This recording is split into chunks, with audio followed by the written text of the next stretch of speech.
A mother of 4 trying to make ends meet, an unsolved homicide inside a prepaid cell phone store, and a son who turned pain into purpose. This is the Sandra Robinson case. I'm your host, Jamie Worsley, for PINING, which is a podcast about families longing for answers in unsolved mysteries.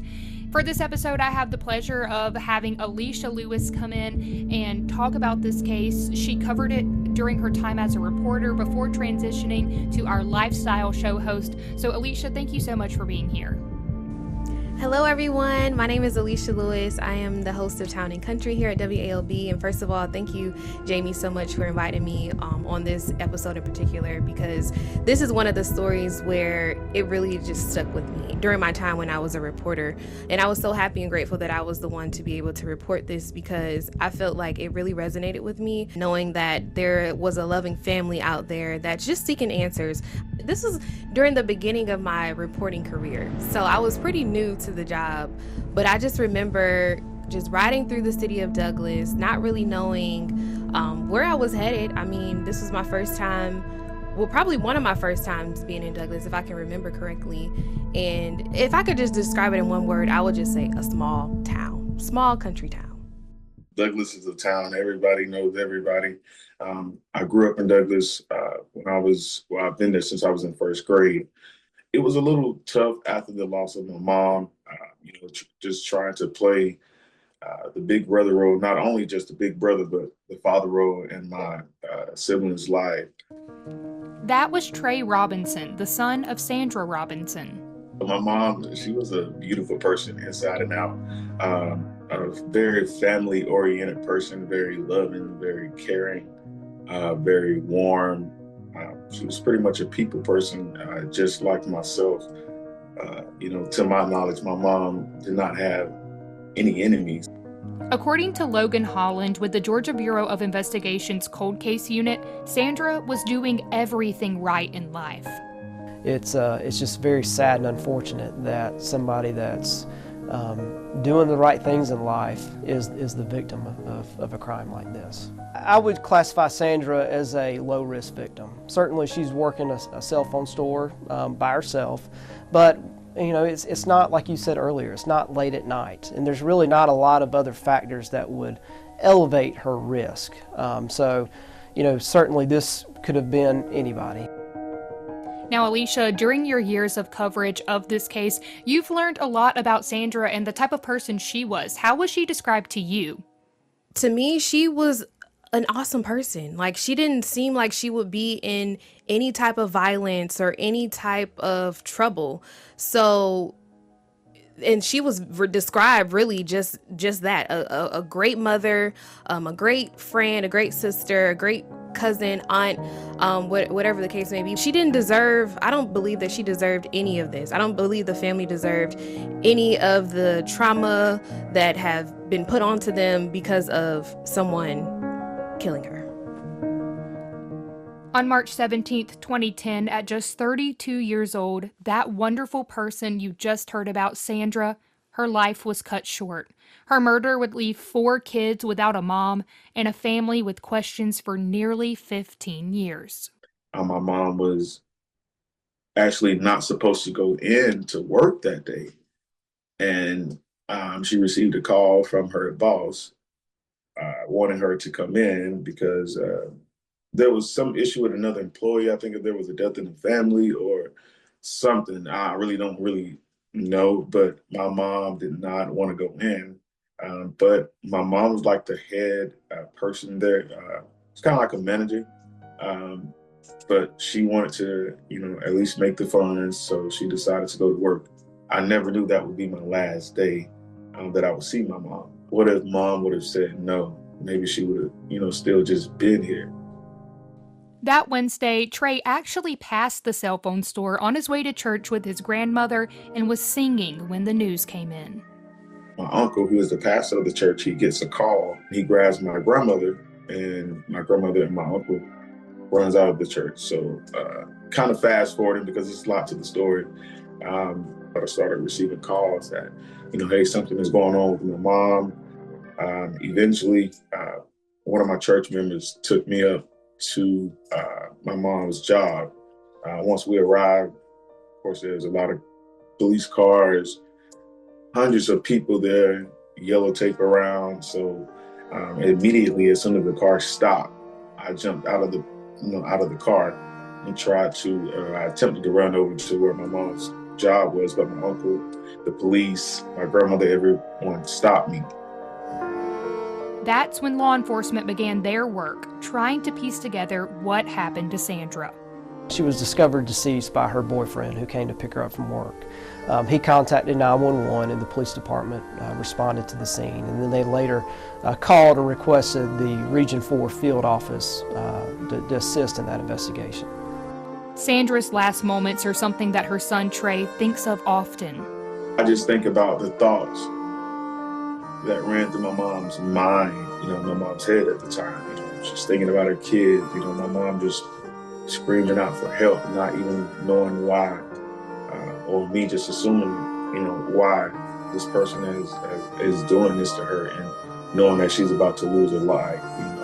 I just can't imagine the fear my mom had to be going through at the time. And again, for it to happen where it happened, the windows to the building, they're tinted, but still, you could still see through them. So, just a lot just going on at the time, and for us to still be, still at square one, not knowing any information, as far as family, is pretty rough. Alicia, you've been covering this case again for a number of years. You've heard Trey plead with the public for information. You've heard the family come together to support Trey and his search for justice for his mom, Sandra. Tell me about a vigil that you actually attended in Douglas several years after Sandra's passing. Their message was still the same, though. They wanted justice, right? Yeah, I remember coming to the church, and it kind of reminded me of an old church that I went to back home. Very small, but very family oriented. And in this particular moment, I just remember there were a lot of signs of her picture out there in front of the church. And then as I walk in, there were some posters up there. And then again, I was embraced by the family. It was older people, younger people. I mean, she had a lot of support, and I believe Trey drove up from Atlanta. So yeah, it was just a sight to see. The fact that they were able to all come together in support of Trey and his mom. They deserve answers. They deserve justice. If someone knows anything, I know it's been so long, but they deserve to know something at this point. Who would want a person like Sandra Robinson dead? That's what investigators and family wanted to know after her murder. Logan Holland with the GBI is also a criminal profiler. While persons of interest or suspects have never been named by law enforcement publicly, investigator Holland says much can be gleaned from the nature of this crime. This was a high-risk offense, and so that kind of gives some light in the type of offender that would commit this crime. So not only did this offender commit a high-risk crime, I would not be surprised to see some other criminal history in their background. Certainly that could be other acts of violence towards other individuals or spouse, or it could be other a robbery or something to that effect. Not just before the crime or potentially after. And I think it's important that when an offender commits a crime like this, their behavior can change slightly. They could spontaneously leave town temporarily, or they could start abusing substances more frequently, the alcohol or drugs. They may make inappropriate comments about the crime or show unusual interest in it. Later down the road, offenders may use that crime to intimidate or influence others. Not necessarily confess because they feel guilty, but use it as a means of intimidation. In the early days after Sandra's murder, her son Trey struggled with his new life without his mom and best friend. I just didn't know who to trust, who to believe.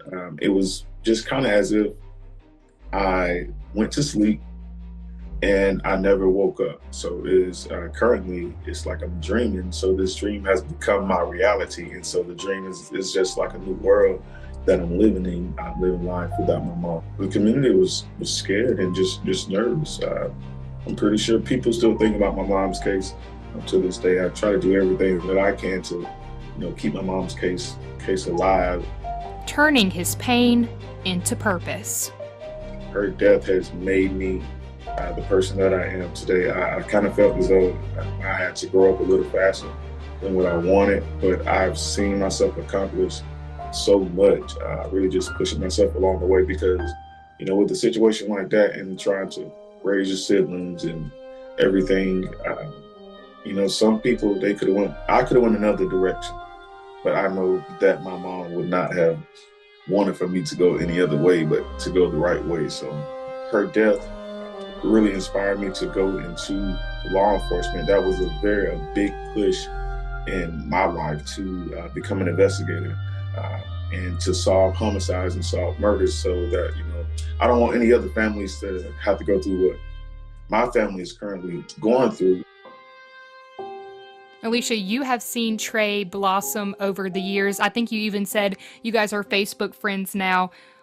Wow. Just hearing and knowing the bond that he had with his mom, and the fact that he took a hardship, took a trauma, and turned it into something to make a career out of it because he wanted to find answers and also, give back to the other families and trying to help them navigate through a tough time. I think it's great that he does that, and I think he's just a great guy. I don't think the family deserved to go through this traumatizing time. I really hope that one day they get justice and they find out exactly who did it. I think it'll give them some type of relief. You know what I mean?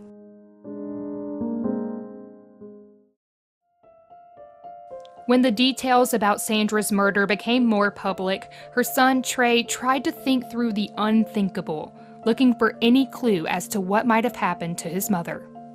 At the time, I did not know the manner in which how my mom was killed. I first thought maybe it was a robbery. Whoever killed my mom, I felt like my mom knew her killer. It was close. Although it was broad daylight, it was around the time she was supposed to be getting off of work or getting ready to close or at least lock the doors at the job. So my mom felt comfortable, for whoever or the people to be inside at the time. My mom was stabbed. She was not shot. She was actually stabbed multiple times. So someone knows something again. To this day, investigators have not revealed what Sandra was stabbed with. Trey wonders if the weapon was already inside the store where his mom worked.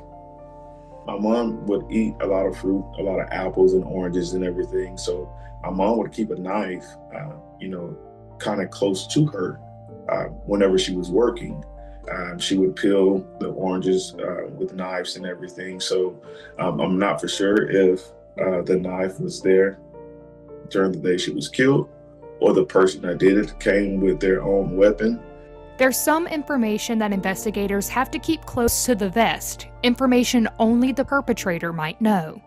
The relationship, how the offender would relate to Sandra, not able to really get into details on that. Certainly, we're still actively investigating this case and wouldn't want to say anything that could jeopardize that. But what it does suggest is that the offender was confident and was able to remain calm to a degree during this crime. Sandra did have a boyfriend at the time who has not been publicly named. She was dating someone at the time, and the person, the gentleman that she was dating, I do know that, he has been interviewed. As far as him being ruled out completely as a person of interest, a suspect, I don't know that information. And I just want to reiterate again, no one has been named as a suspect or person of interest publicly by the GBI. With no surveillance footage to work with, despite the cell phone store being in a highly traveled, business-centric area, investigators hope that advances in technology could provide the Robinson family with some answers. In this case, certainly evaluating the physical evidence is something that we're doing, and then making decisions on how to move forward with that to best lead to a prosecution. One thing that is an advantage right now is technology has grown exponentially to where there's maybe possibilities that we can explore today that weren't available even 5-10 years ago. And even if an item has already been tested for DNA, or DNA is what first thing that comes to mind, that maybe there's something that we can do today that just wasn't available. And certainly that's something that we evaluate on every case. Being on the other side of law enforcement now as a death investigator, Trey knows that these processes take time, but he is confident the GBI is closing in on who took his mother from him and his 3 siblings. I always believed that, one day, no matter how long it was going to take, one day my mom's case was going to get solved. But I do believe that, I believe it's looking great. It's going to be soon. And that's me. I believe it's going to be soon. Even if it's not this year, I hope it's this year. But even if it's not, I know the time is going to come, and, my family is going to get justice one day. But I'm not going to give up. I'm going to continue to keep fighting. My sister has children now, so she would be loving on her grandchildren. Just proud of us. In the meantime, Investigator Holland is calling on those who may have deeper knowledge in the case to come forward. And I would just encourage, especially those that lived in that neighborhood behind the store, or those that may have been traveling down South Madison during that time, to please think back, and if there's something that they think that could be valuable, to call that in. And like I said, they can remain anonymous if they choose to do that. Investigator Holland also has a message for Sandra's killer. We're coming. We're still working. And they may be comfortable, but the goal is to find them and hold them accountable for what happened. Alicia, I know a lot of these details have been difficult for you to hear again. Is there anything else you want to add? Any closing thoughts for this episode? It's very difficult when you talk about murders and family grieving through a difficult time like this, because it puts you in a place where you want to put yourself in their shoes. Now that they're approaching the 15-year anniversary of Miss Sandra's death, I just hope, again, that the family just finds some type of peace and relief. I still have hopes that they will find the person who did this to her. And I think once that moment comes, I think the family will be able to at least breathe, and just knowing, who did this will bring them some type of relief and peace. But again, I just pray and hope that God is able to reveal the things that needs to be revealed to them, even 15 years later. Before we go, I just want to thank the Georgia Bureau of Investigation for reaching out to me so we could partner on this episode. We are proud to announce PINING is now available on several streaming platforms, including Apple Podcasts, Spotify, and as always, you can find it on the WALB app or on WALB.com. And if you'd like to submit a case for review on the podcast, visit WALB.com to get started.